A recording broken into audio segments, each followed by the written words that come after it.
Dear students, अस्सलाम वालेकुम। पिछली वीडियो में हमने देखा था कि किस तरह से एग्रोबैक्टीरियम ट्यूमिफेसियन कौन सा बैक्टीरियम है और वो जो है वो क्राउन गॉल डिजीज़ कॉज करता है। और फिर उसका जनरल हमने देखा था कि उसके अंदर टी प्लाज्मिड होता है और टी प्लाज्मिड का स्ट्रक्चर हमने देखा। और आज हम इन डिटेल देखते हैं molecular mechanism of T-DNA transfer की, किस तरह से टी-डीएनए जो है वो ट्रांसफ़र होता है। तो कुछ स्टेप्स हैं।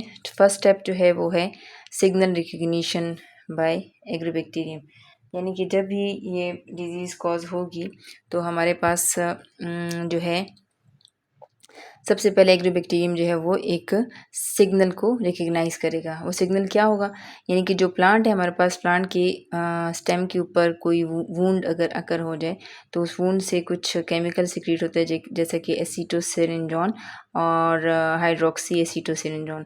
ये केमिकल जो है एक सिग्नल प्रोवाइड करता है और एग्रोबैक्टीरियम इस सिग्नल को की तरफ अट्रैक्ट होता है और इस तरह से वो जाके इस प्लांट के ऊपर इस वूंड के ज़रिए से दाखिल हो जाता है। सो यहाँ से देखिए, whenever plant is cutted और wounded it exudes some chemicals called acetosirinone and hydroxyacetosirinone. These chemicals act like a signal and attracts the agrobacterium towards the wounded region. ठीक है, तो ये पहला स्टेप हो गया। सेकेंड स्टेप क्या होगा, attachment of the agrobacterium to the plant cell. In attachment of agrobacterium to plant cell, CHV and VIRA gene play their role. अब अगर पिछली वीडियो में आपको याद हो कि हमारे पास जो हमारा टी प्लाज्मिड था तो उसके अंदर उसका एक क्रोमोसोमल डीएनए था और दूसरा प्लाज्मिड था। तो जो क्रोमोसोमल डीएनए था उसके अंदर CHV रीजन था, ठीक है, जीन था जो कि उसके ऊपर मौजूद था। और वर ए जीन जो था वो टी प्लाज्मिड की वरुलेंस रीजन के अंदर मौजूद था। तो ये दो जो पार्ट्स हैं ये हेल्प करता है attachment of agrobacterium with the plant cell agrobacterium को आपस में अटैच कराने में हेल्प करता है, ठीक है। और in other words, chromosomal V gene of chromosomal DNA of bacterium and VER-A gene of Ti plasmid are involved in the attachment of agrobacterium to the plant host cell, ठीक है। तो इस तरह से ये दो जो जीन के जो प्रोडक्ट है, यानी कि CHV का प्रोडक्ट या प्रोटीन और VER-A जीन का जो प्रोडक्ट है प्रोटीन, वो यहाँ पे एग्रोबैक्टीरियम को प्लांट सेल के साथ अटैचमेंट में हेल्प करता है, ठीक है। तो इस तरह हमारा CHV और VER-A जीन के ज़रिए से हमारा जो एग्रोबैक्टीरियम जो सेल है और जो हमारा प्लांट सेल है ये आपस में अटैच हो जाते हैं, ठीक है। थर्ड स्टेप क्या होगा, उसको हम कहते हैं word gene induction. Word gene induction क्या चीज़ है, यानी कि जब आप यहाँ पे देख रही हैं कि VER-A जीन जो है यहाँ पे मौजूद है, ये ऑटो फॉस्फोराइलेशन कर सकता है, यानी कि इसके साथ फॉस्फेट ग्रुप जाके अटैच हो जाता है। और जब ये फॉस्फोराइलेशन की हो जाती है then it will give this phosphate to VER-G gene. आपको पता है कि ये टी प्लाज्मिड के अंदर हमारे पास यहाँ पे क्या था, वर रीजन था, ठीक है। वर रीजन के अंदर 8 हमारे पास जीन्स थे, जिसमें कि एक VER-A था। तो VER-A जो था वो यहाँ पे अटैचमेंट में काम आ गया। फिर यहाँ पे VER-G भी इसके अंदर एक जीन था। तो ये जीन जो है फिर नेक्स्ट ये जो फॉस्फोरस या फॉस्फेट ग्रुप जो है वो VER-A जीन से निकलकर VER-G प्रोटीन के साथ जाके अटैच हो जाता है और इसको इंड्यूस कर लेता है। और फिर ये VER-G जब फॉस्फोराइलेशन हो जाती है देन इन दिस फॉर्म ये जो है एक्टिव हो जाता है और ये फिर जो वर जीन के अंदर जितने भी डिफरेंट बाकी रह जाते हैं, VER-B, VER-C, VER-D, VER-E, VER-F और VER-H, बाकी जितने भी हैं उनको जाके ये एक्टिवेट कर लेता है, यानी कि उनकी रेगुलेशन कर लेता है, उनसे प्रोटीन की प्रोडक्शन स्टार्ट हो जाती है, ठीक है। तो यहाँ से देखिए, once the CHV and VIRA VER-A protein attached attaches the bacterium with plant cell, then autophosphorylation of Ver-A protein takes place। ठीक है, तो जब एक दफ़ा अटैच हो जाता है तो उसकी फॉस्फोराइलेशन हो जाती है, और फिर in next stage the activated Ver-A protein will transfer the phosphate to Ver-D protein. फिर जब इसकी फॉस्फोराइलेशन के बाद ये अपना फॉस्फेट जो है वो इसके साथ इसके Ver-D प्रोटीन को ट्रांसफ़र कर देता है। आफ्टर Ver-D एक्टिवेशन, इस तरह से Ver-D जो है एक्टिवेटेड फॉर्म में आ जाता है जब इसके साथ फॉस्फेट ग्रुप अटैच हो जाता है। Then Ver-D protein then activate the rest of the genes in the Ver region, that is Ver-B, Ver-C, Ver-D, Ver-E, Ver-F, and in this way all these regions give their expressions and this is called induction of the Ver gene। यानी कि जब Ver gene जो है अपना expression देगा तो इस step को हम कहते हैं Ver जीन इंडक्शन। इसके बाद नेक्स्ट स्टेप 4 हमारा आ जाता है। स्टेप 4 में क्या होगा, T strand production. T strand production यानी कि हमारे पास जो सिंगल स्ट्रैंडेड टीडीएनए जो है कि उसकी प्रोडक्शन होगी। किस तरह से होगा कि once vir gene induces and gives its production, then vir D1 protein will attach to the left border and right border sequence of TI plasmid and release the supercoiling of the tDNA। तो क्या कह रहे हैं कि आपके पास जब हमारे पास Ver gene यहाँ पे जो थे वो सारे जब वो हो जाते हैं इंड्यूस हो जाते हैं, तो फिर हमारे पास Ver-D1 और Ver-D2 ये दो हमारे पास प्रोटीन प्रोड्यूस हो जाते हैं और ये जाके लेफ़्ट बॉर्डर और राइट बॉर्डर के साथ जाके अटैच हो जाते हैं। And Ver-D2 will bind to the single stranded tDNA which will be produced by Nick creation at left border and right border sequence। तो आपको इधर पता है कि ओरिजिन ऑफ रेप्लिकेशन भी यहाँ पे एक हमारा था, ओरिजिन ऑफ रेप्लिकेशन। तो इसके ज़रिए से क्या होगा, टीआई प्लाज्मिड की रेप्लिकेशन। जब रेप्लिकेशन होगी तो जाहिर है यहाँ पे हमारे पास सिंगल स्ट्रैंडेड टीडीएनए, ये single strand of stranded T-DNA produce हो जाता है। तो जो Ver-D2 जो प्रोटीन होती है वो जाके इस सिंगल स्ट्रैंडेड डीएनए के साथ जाके अटैच हो जाता है। यही यहाँ पे हमने लिखा है, यानी कि Ver-D2 will bind to the single stranded tDNA which will be produced by Nick creation at left and right border sequence। यहाँ पे निक प्रोड्यूस हो जाएगी और जाके ये Ver-D2 के साथ जो सिंगल स्ट्रैंडेड ये जो सिंगल स्ट्रैंड है tDNA का, ये जाके Ver-D2 के साथ जाके अटैच हो जाता है। ठीक है, नेक्स्ट क्या होगा, due to Ver-D1 and Ver-D2 protein single stranded tDNA will be released from TI plasmid. तो ये जो हमारा वो है tDNA है, ये Ver-D2 और Ver-D1 की वजह ज़रिए से ये हमारे उससे रिलीज हो जाता है, यानी कि ये TI प्लाज्मिड है। ठीक है, ये TI प्लाज्मिड। तो ये TI प्लाज्मिड से हमारा जो tDNA का स्ट्रक्चर था ये जाके इससे रिलीज सिंगल स्ट्रैंड जो है वो रिलीज होके किसके साथ अटैच रहते हैं, Ver-D2 के साथ। और फिर and single stranded immature tDNA complex is form, और इसको फिर हम कहते हैं single stranded tDNA complex and it is attached to Ver-D2 which gives it protection from degradation। ठीक है, और इस तरह से ये जो Ver-D2 इसका अटैच है तो ये फिर चूँकि ये सिंगल स्ट्रैंडेड डीएनए है तो न्यूक्लियस एंजाइम इसको डिग्रेड कर सकता है, तो ये Ver-D2 जो प्रोटीन है वो उसको प्रोटेक्शन प्रोवाइड करते हैं। नेक्स्ट आगे देखते हैं कि नेक्स्ट स्टेप में क्या होता है। जी, step number 5, transfer of tDNA from bacteria to plant cell. अब tDNA टीआई प्लाज्मिड से निकल के अटैच हो गया Ver-D2 के साथ। ठीक है, अब tDNA Ver-D2 के साथ अटैच हो गया, ये कॉम्प्लेक्स इमेच्योर tDNA कॉम्प्लेक्स बन गए। अब ये बैक्टीरियम सेल से किस तरह से प्लांट सेल में ट्रांसफ़र होगा। To transfer tDNA a pore should be created और channel which gives connection between bacterium and plant cell। इस टीडीएनए कॉम्प्लेक्स को यहाँ से इधर प्लांट सेल तक पहुँचाने के लिए यहाँ पे एक चैनल होना चाहिए, एक रास्ता होना चाहिए, एक पोर जो है वो क्रिएट होना चाहिए। तो वो पोर किस तरह से क्रिएट होगा? This channel is created by VRB and VRD2 protein.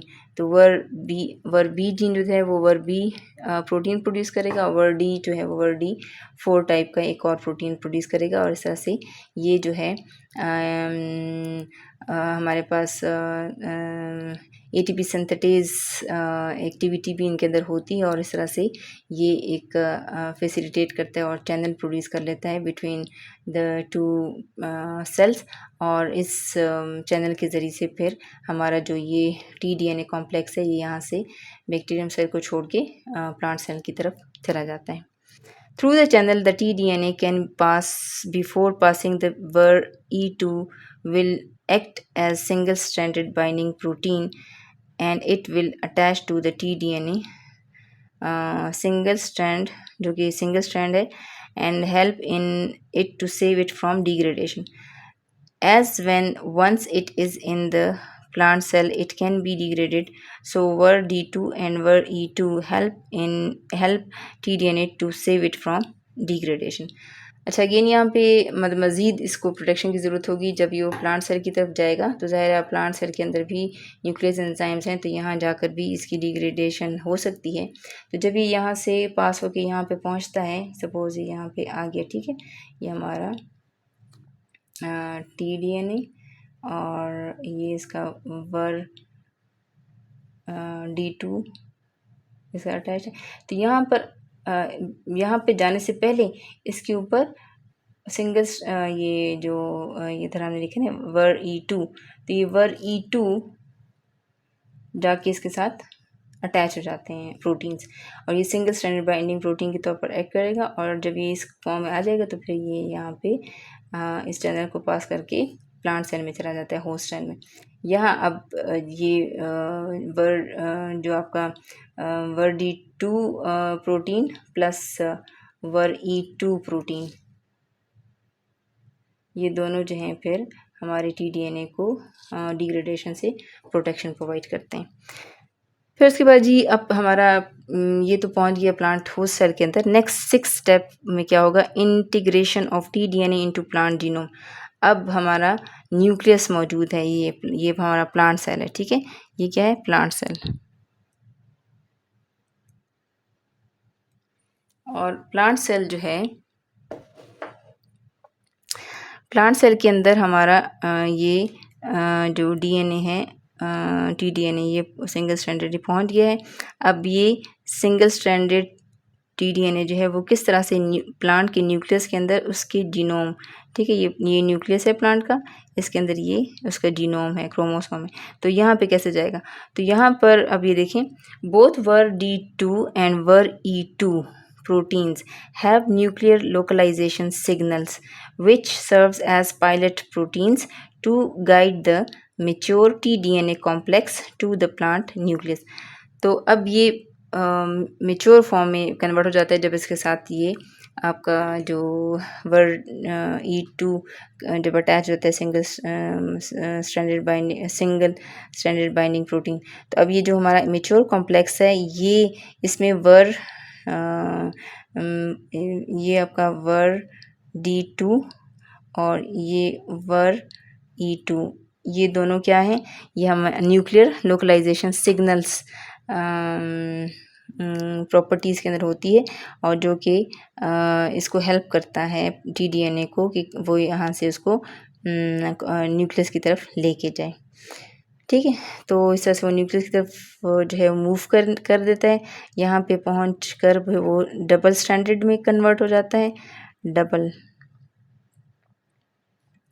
Double stranded TDNA में कन्वर्ट हो जाता है, और डबल स्ट्रैंडेड TDNA में convert. Inside the nucleus single stranded TDNA is converted into double stranded TDNA which gets integrated into the plant genome, और फिर ये जाके प्लांट जीनोम, जो प्लांट का क्रोमोसोम है या इसका जीनोम है, उसके अंदर जाके इंटीग्रेट हो जाता है, ठीक है। तो इस तरह से ये हमारा जो TDNA है वो ट्रांसफ़र हो जाता है और पहुंच जाता है हमारे प्लांट सेल के जीनोम के अंदर। नेक्स्ट क्या होगा? अच्छा, नेक्स्ट 7th स्टेप जो है वो हमारा क्या होगा? Expression of bacterial genes and synthesis of protein. अब ये जो हमारा हम आप देख रही हैं टीडीएनए, अब ये क्या है? ये प्लांट जीनोम, प्लांट सेल के जीनोम का हिस्सा बन गया है। अब वहाँ पे जब प्लांट सेल की एक्सप्रेशन होगी तो साथ साथ इनकी भी एक्सप्रेशन होगी। ऑक्सिन जो टीडीएनए का जो पार्ट था ऑक्सिनरी जीन, तो वो ऑक्सिन प्रोड्यूस करेगा। साइटोकाइनिन वाला जीन जो है वो साइटोकाइनिन प्रोड्यूस करेगा। Plant cell divide rapidly and cause crown gall. तो इनकी प्रोडक्शन ये क्या हो जाएगा कि ऑक्सिन और साइटोकाइनिन की ओवर प्रोडक्शन हो जाएगी, क्योंकि हमें पता है कि होस्ट जो प्लांट है हमारा डाइकॉट प्लांट, उसके अंदर खुद भी साइटोकाइनिन और ऑक्सिन प्रोड्यूस होते हैं, ग्रोथ हार्मोन्स, ठीक है। तो ये अब क्या हो जाएगा? ये इजाफी हमारे पास ऑक्सिन और साइटोकाइनिन प्रोड्यूस हो रहे हैं। तो इस वजह से अब हमारे पास प्लांट सेल की जो डिवीजन है वो बहुत ज़्यादा रैपिड होगी and it will cause crown gall disease. इसी तरह से जो टीडीएनए का रीजन है ओसीएस, वो ओपाइन प्रोड्यूस करेगा उसकी एक्सप्रेशन से। ओपाइन जो है वो opine secreted out of the plant cell and help in bacterial colonisation. तो ये जो है हमारे पास ओपाइन जो हैं ये सिक्रीट हो जाएगा प्लांट सेल से बाहर निकल के, और जो प्लांट के अंदर जो बैक्टीरिया उसके हम बॉडी के अंदर चले गए हैं, तो वो बैक्टीरिया के लिए एज न्यूट्रिशन काम करेगा और उसकी ग्रोथ और प्रोडक्शन यहाँ पे एग्रोबैक्टीरियम की हो जाएगी, और वो कॉलोनाइजेशन इनकी कॉलोनी जो है उसकी बढ़ती जाएगी। अच्छा जी, ये तो हो गया कि किस तरह से हमारा जो टीडीएनए है वो इनकॉर्पोरेट हो जाता है होस्ट जीनोम के अंदर, और वो किस तरह से ऑक्सिन और साइटोकाइनिन की प्रोडक्शन देता है और इस तरह से क्राउन गॉल डिजीज़ कॉज करता है। अब हम देखते हैं कि किस तरह से हम इस क्राउन गॉल डिजीज़ की प्रिवेंशन, साइन एंड सिम्टम्स क्या हैं और इसकी प्रिवेंटिव मेजर्स क्या हो सकते हैं। जी students, crown gall disease sign and symptoms. Crown gall disease is an abnormal growth 2 inches or larger in diameter, यानी कि जो abnormal एक growth है crown gall disease जो है वो 2 इंचेस ऐसे बढ़ के डायमीटर जो है वो स्टेम के पोर्शन में आपको नजर आएगी। That appears on lower branches and stems की और ब्रांचेस की लोअर पार्ट पे। Plants with several galls may be unable to move water and nutrients up the trunk and become weakened, stunted and unproductive। जिस part पे जो है plant की जिस हिस्से पे जिस टाइम के हिस्से पे क्राउन गॉल डिजीज़ कॉज होगी या गॉल प्रोड्यूस होगा, तो वहाँ से ज़ाहिर है यहाँ पे ये गॉल आप देख रही हैं, तो ये प्लांट जो वाटर है न्यूट्रिएंट्स है वो ऊपर की तरफ मूव नहीं कर सकते। ये एक हर्डल के तौर पर एक्ट करेगा और ये ब्लॉकेज के तौर पर एक्ट करेगा, और इस तरह से जो ट्रंक है, जो स्टेम है, वो जो है आपके पास स्टंटेड और वीकेंड हो जाएगी और अनप्रोडक्टिव हो जाएगी। Young plants can be killed by developing gall tissues. अगर बिल्कुल यंग प्लांट के अंदर ये डिजीज़ कॉज हो गई है तो फिर वो टोटली इस प्लांट को किल कर सकता है। Galls grow most rapidly during warm months of the years, और ज़्यादातर जो गॉल है ये ग्रो करता है वार्म मंथ्स में, ठीक है, ईयर्स के। तो ये तो थे इसके साइंस, और अब हम देखते हैं कि प्रिवेंशन और ट्रीटमेंट क्या हो सकती है। The bacteria responsible for crown gall and agrobacterium can persist in soil for many years and are released when galls become saturated with moisture और एज ओल्डर गॉल्स डिकम्पोज, ठीक है। तो जो बैक्टीरिया है एग्रोबैक्टीरियम ट्यूमिफेसियन, ये सॉइल के अंदर काफ़ी अरसे तक जो है परसिस्ट कर सकता है। तो मतलब जब ये गॉल्स से रिलीज़ होके मॉइस्चर के ज़रिए से गॉल जो है या गॉल डिकम्पोज हो जाए और ये सॉइल में आ जाए, तो ये काफ़ी अर्से तक परसिस्ट कर सकता है। तो इसके लिए हम क्या कर सकते हैं, सेलेक्ट रेजिस्टेंट कल्टीवर्स, हमें ऐसे प्लांट्स को उगाने चाहिए ऐसे सॉइल में जहाँ पे एग्रोबैक्टीरियम अगर है तो वहाँ पे एग्रोबैक्टीरियम रेजिस्टेंस कल्टीवर्स को ग्रो करना चाहिए। Do not by plants that shows science of swelling. और जैसे प्लांट जिनके ऊपर गॉल्स की या स्वेलिंग नज़र आ रही हो तो उन प्लांट्स को नहीं ख़रीदना चाहिए। In many cases existing galls can be remove with the sharp pruning knife. और बहुत सारे केसेस में ऐसे भी किया गया जा सकता है कि pruning knife, sharp pruning knife के ज़रिए से इन गॉल्स को रिमूव किया जा सकता है और बाकी प्लांट जो है वो सेव हो जाते हैं। Destroy the infected plants parts and tissues.